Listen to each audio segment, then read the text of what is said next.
Iron Man 3 is coming our way with a big head of steam, smashing records by taking in nearly $200 million overseas before opening the States on Friday. Robert Downey Jr. is back as Iron Man Tony Stark. Here he is calling out his latest nemesis, the Mandarin.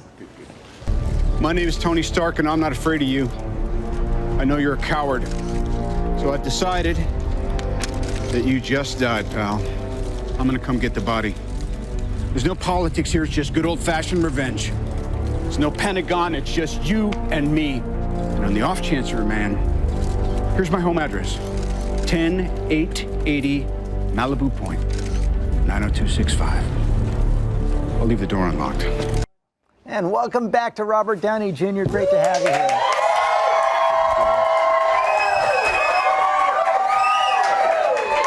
Well, just a sign of what you're getting already. Boy, you did this overseas over the weekend. You guys are just killing it. Yeah, well, we also went and sold a lot of soap. We've done a big world tour, and, you know, that stuff makes a difference. And this is a very different kind of Iron Man. I mean, Tony Stark has really taken some big, big hits. Yeah. Well, we also figured after the Avengers and all these kind of super epic things happened, we thought Tony should be a little freaked out by that. And so what he's doing to compensate for his anxiety is, of course, building more suits. And he's going to need them against the Mandarin.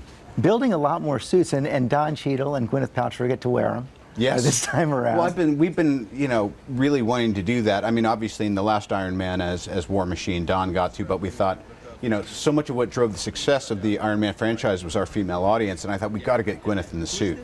And she said, I'm game, and it turns out that's exactly what. She also said you're kind of a wimp. She said it's not that tough being in the suit. Well, if she says so, she must be right. She's a woman. She was very smart right there. She was here last week, and she was also saying this is a much more romantic Iron Man.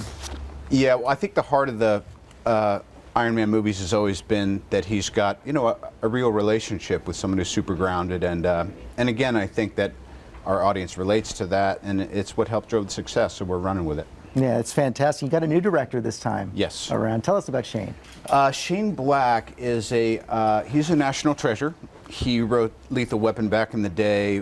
We did a movie called Kiss Kiss Bang Bang. I was here promoting some time back that nobody saw. So we thought maybe he and I would be a good combination for this. And what about Ben Kingsley taking on that role of the Mandarin? And you guys had some fun playing with it, I understand. We did. I mean, honestly, I think Ben Kingsley is going to be the real standout performance in Iron Man 3. He takes some big risks playing this bad guy. And as Tobey Maguire will concede, very nice tease there. These movies are only as good as their bad guys, you know, and you really need a good one. And I think it's what drove the success of the Spider-Man series as well. I love what you're doing with the premiere here. I know that you went to the premiere out in LA. You also were showing it to military bases, Joint Base Lewis McChord, out in Washington. Well, I'm, in addition to supporting our troops, I'm just kind of crazy about all things military for some reason. It's in my bloodline. My grandfather was a captain in World War II.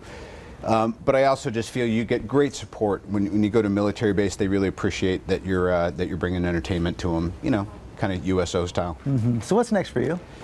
I'm going to do a movie that my glorious missus is producing with Robert Duvall and myself, kind of a return to a little more of a dramatic with it's kind of a family drama called The Judge.